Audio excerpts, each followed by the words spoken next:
Good morning, everyone, and thank you, Isabel, and thank you, the National Board, for this momentous day.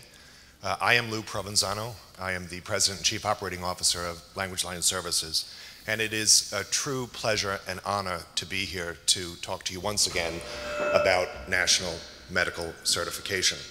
But before I do that, I want to recognize all the valuable work that each and every one of you do, so I'd like to have our group up here give you all, and please join us, a great round of applause for all of the amazing work that each and every one of you do every single day. Thank you. The theme of this conference, most certainly the biggest and most international and authoritative medical interpreting conference in the United States, and perhaps beyond, is aptly named the Global Perspectives on Medical Interpreting. For a long time now, IMIA has acted and thought globally. Indeed, the world is watching. In May 2007, I took a stand on national medical certification, and it was actually right here in Boston. Many of you were with us on that momentous day. In fact, it was in this hotel on that day. And last year here at IMIA, I spoke with you and I promised that together we would accomplish the important task of developing a certification instrument in 2009. And my friends and colleagues, today we're standing on the edge of a truly historic moment in time. Today, I can say we kept that promise. And today, I'm proud to announce that we have national certification in the United States of America.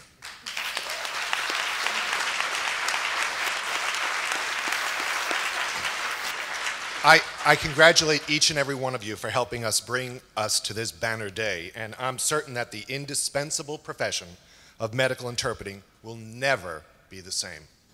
We've targeted Spanish as a starting point, but soon we'll have the exams in multiple languages and credentials for those who speak rarer languages as well. From this place and from all of us in this room comes the long-awaited message that will be heard around the world. Medical interpreters in the United States finally have a national standard, one that recognizes an interpreter as an equal member of the healthcare team. Hard work and diligent effort produced this great achievement, and there is now a process in place for medical interpreters to become credentialed. We've sought advice from international colleagues to help us develop a national certification and guide us in our direction and purpose. Many told us that if we were successful in the United States, they would look to and adopt the processes that we've developed, learn from our experiences, and model similar processes in their own respective countries. Professional interpreters from other countries may even complete and pass our credentialing process, especially if they aspire to become medical interpreters for companies like Language Line and interpret for the United States healthcare system. Clearly, healthcare is not confined to one nation or to one country. We have global healthcare needs and rely on the expertise and professionalism of global healthcare providers. I know your president, Isabel Arocha, has been very active in creating global connections by recently presenting this vision to the interpreter communities of Canada, Japan, and Portugal. From the Language Line team, Vice President of Global Operations Winnie Hay just recently returned giving a speech in Taiwan about the international conference and translation and interpreting about the works that we are doing. You will be hearing today from several people who have been integral in this process, as they will describe the process of developing the certification. The standards and the procedures was transparent, it was inclusive, collaborative, and scientific. It was undertaken with the utmost dedication and professional determination, beginning with the National Job Analysis Survey conducted at the beginning of the year with over 1,500 interpreters, trainers, educators, and other stakeholders that participated. We engaged the experts in the country to define what needs to be included and ensured quality and an unbiased process by partnering with a third-party validation firm. When you understand how comprehensive the efforts have been, you will see why certification is very different from simply taking a test. This is a carefully crafted instrument designed to set a baseline, a standard to qualify and credential interpreters so they can be trusted in any modality and in any situation in the healthcare world.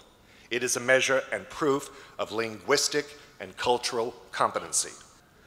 I personally traveled to Washington, D.C., and spent a good amount of time on Capitol Hill with a team of dedicated people, including representatives from IMIA. We met with various representatives from the key Senate offices, Senator Feinstein, Senator Boxer, as well as the Tri-Caucus and Ways and Means Committee and other important government agencies, including the Department of Justice and the Office of Civil Rights. And many of you have probably seen the letter that Isabel and I wrote to President Obama. We've sent letters out to every Attorney General in every single state in the Union. My colleague from Cardinal Group will update you on some of the efforts we're making on your behalf. I urge you to join us in this effort. You have the opportunity to come to Washington, D.C. on April 30th, 2010, next April, and get out the word as an advocate for medical interpreters, ending with a rally on the steps of the Capitol. Are you ready to rally? Are you ready to put this group on the map as an advocate for patient safety and a healthcare system that complements a multicultural nation and world? Then join us on this day, and you're all invited. Following this unprecedented effort in Washington, D.C., making our mark for better health, outcomes for all patients and recognition of credentialed interpreters, we will then gather for our 4th annual Medical Interpreter Certification Forum. Yes, we'll again convene, as we have every May 1st since 2007, first in Boston, then Portland, and Denver, and now in Washington, D.C. This forum will give us a day to plan, organize, and map out our goals for the year and the strategies needed to accomplish them. We need all of you to attend, and we welcome your valuable contributions. And on that note, I encourage all of you to take advantage of the technology and the social media tools like Facebook, LinkedIn, Twitter, and others to help get our message out. We can now tweet our message all the way to Washington, and believe me, we have. I don't know if any of you have seen my Twitter page or the Language Line page. The National Board will have a Twitter page as well, but we're certainly wanting to make sure that we can get everybody to understand the value of the National Medical Certified Interpreters. So at most of the conferences, we ask attendees to turn off their cell phones and their Blackberries and the other devices. I'm going to ask you to do the exact opposite. I'm going to ask every one of you that has a cell phone or a Blackberry to turn it on, take a picture of your teammates, take a picture of Isabel, and we're going to make sure that we can tweet this and send it around the world on this momentous day. So please take out your phones. For those of you that have cameras, please take a picture of your neighbors, and we're going to spread this word around the world.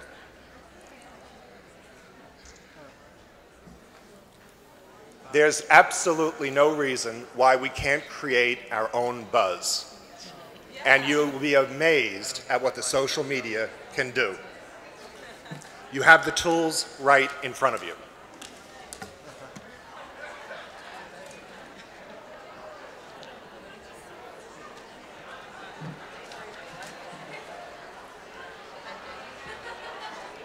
And now a big round of applause for our tweeting social media medical interpreters.